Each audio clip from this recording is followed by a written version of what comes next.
Hey, business casual listeners. I've been using the Brio air purifier for a little under a month, and I'm highly impressed with the performance. It has drastically improved my indoor air quality, and its patent advanced particle removal technology is second to none. It's also incredibly convenient to use and maintain, making it an ideal choice for anyone looking to improve their home air quality. I've noticed a few cool things so far. You can feel the air becoming clean. It dries out the air a bit, so using this with a humidifier would be ideal for those who like to retain some moisture in the air. My ceiling fans, where I use Brio most often, has less dust buildup. Yes, I recommend the Brio. As a special offer for my listeners, use code MILES, MYLES 15 to get 15% off the Brio. And let me know what you think about this incredible machine in the comments. Peace. Yo, welcome back to Business Casual. I'm your host, Miles Brown, and today's topic is about building. So, entrepreneurship is such a roller coaster, but the thing that you should be looking to do the most is building a foundation. I remember when I first started business, my goal was okay, how do I replace my income while working a regular job? And you think, oh man, there's not enough time. Like I'm working, then I gotta come back and work some more. And what I learned is you have to have sweat equity in entrepreneurship if you're not rich. If you're rich, you can maybe buy a small business and manage it and have a franchise. And if you have the money to do that, you know, maybe that's the way to go. But I truly believe in building a brand, a legacy from nothing and creating that and delivering that to the world, because the world needs your authentic spin. It needs you to understand efficiency, because that's where franchises come in. They create a easily digestible model, but a lot of times they don't have the flexibility to change as fast as things are happening, unless they have like a really on the ball, CEO that's knows exactly the pulse of the economy. So building, when building a business, replacing your income is like step one. And a lot of people don't realize, like, it takes trial and error. Like, even if you've seen it done, even if you've done it before, when you have to try to do it for a living, it truly takes discipline. Like, your whole lifestyle has to completely change. You can't go out no more. You're sacrificing every weekend. Just have in your mind, you're sacrificing every weekend until you don't know when. So if you're not really willing to sacrifice every weekend for the next 3, 5, 10 years, business on an entrepreneurial level where you're stepping away from your job is probably going to be difficult. Now, if you just want to make side money, then yeah, you could still create a business and have extra income. And I truly think that's the way for some people. Some people have nice enough salaries to where they don't need to stop everything they're doing. They just need to add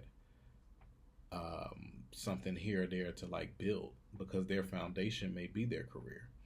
But if you want to be a full entrepreneur, just out there creating businesses, selling businesses, building them from scratch, helping build them from scratch, like, your dedication to that first step of solidifying your foundation is replacing your full-time income and more, really. But the good thing is, once you learn how to do that, it's nothing but up after that. Because step 2 is, okay, set a goal. What's your monthly revenue goal? How much did you do last year? How much do you want to do this year? And set a realistic, like, 10-year plan of, if I stay at this trajectory, bring on X amount of clients, I have a retention of my clients for this amount of time. How much is acquiring a new customer costing me? Can we reduce that cost? Like, that's like in step three. But step two is just, how do I learn to grow? Because growth in business is like, that's the blood. If you're not growing, you're dying. If anybody tells you anything different, they're lying. Like, they're trying to control you in some type of way. And it's funny because I've been in partnerships where they didn't want you to grow past a certain amount because then you wouldn't need them. And sometimes it can be scary to other people of how ambitious you may be. And you're literally going home taking notes of everything that was done to learn how to either do it yourself, properly explain to a contractor how to do it for you, and you'll see rapid growth just by putting a team around you. Because in step two, it becomes apparent once you replace your income that if you are going to grow, you're going to need a team of people that you can deploy to handle the services that you provide. And that can be products, services, because in the product sphere, on the smaller level, let's say you have a small Etsy shop, it may start in your bedroom or garage or something like that. And then maybe it moves to a storage, and then maybe it moves to a warehouse. But each one of those steps are going to start to require more and more people to be involved. That is your team. How you treat them matters. The smallest person in your operation is someone who is of value. Treat them nice, treat them good. This is how real businesses last. Like, it's the character of the owner, it's the character of the people that he decides to invest in, meaning time, money. Like, each time you get a paycheck, whether you worked for it or not, that company invested in you. They saw enough in you to retain your bodily autonomy. They took that over for whatever amount of time it takes you to do what it is that you do. Step three in building, I would even say this is still foundational. Step three is, how do you cultivate a brand? And that could be a service or a product. How do you cultivate a brand that transcends the current status? Because transcend is two different things. Some people think, oh, you have a far better quality. No, you may not. You may have just an easier interface, an easier user experience. What you bring, like, just like a McDonald's. Nobody likes McDonald's. You're not going to say this is my favorite restaurant, really. Not if you're an adult, like a kid maybe, but as an adult, McDonald's does what it's supposed to do. It's supposed to deliver a fast, cheap meal. And they've created a successful business out of that.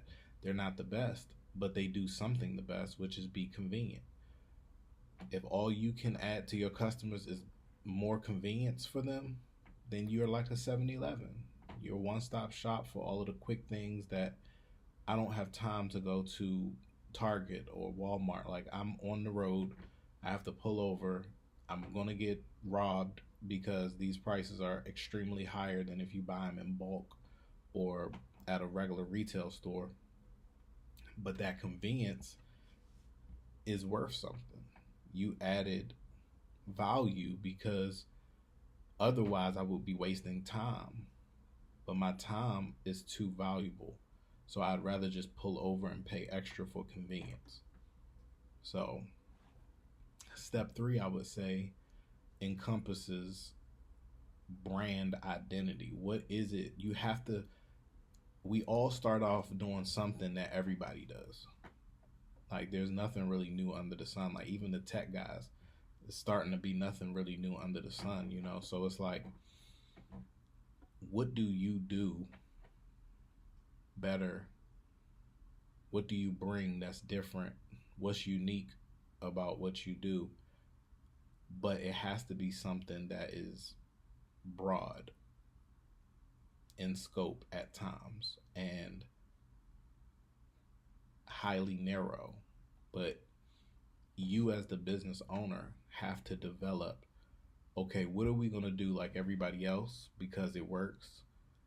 And what are we going to tweak to add a better customer user experience and make choosing us the easiest option for whatever this product or this service happens to be, you know? Um, there's more steps to this. I think I'm gonna make this like a series, just like a foundational entrepreneurial, just straight talking to people who really want to. My bad, y'all, the camera cut out. But until next time, peace. Hey, I know what you want from your cleaning company. You want excellent service, fair pricing, the best equipment, and no long-term contracts. Look no further than Senate Cleaning. We hire the best cleaners 15 minutes from your location to reduce call-outs and burnouts. We perform background and credit checks on all of our employees. We use the best CRM to increase employee communication and to track client satisfaction.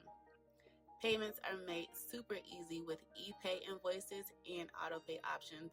Plus, we have the best insurance and bonding any company can ask for. Entice your staff back to an organized, thoroughly disinfected office that smells good. Try us this month and receive one free electrostatic disinfectant spray service. Book your free estimate now by visiting www.senatecleaning.com and select Book Now.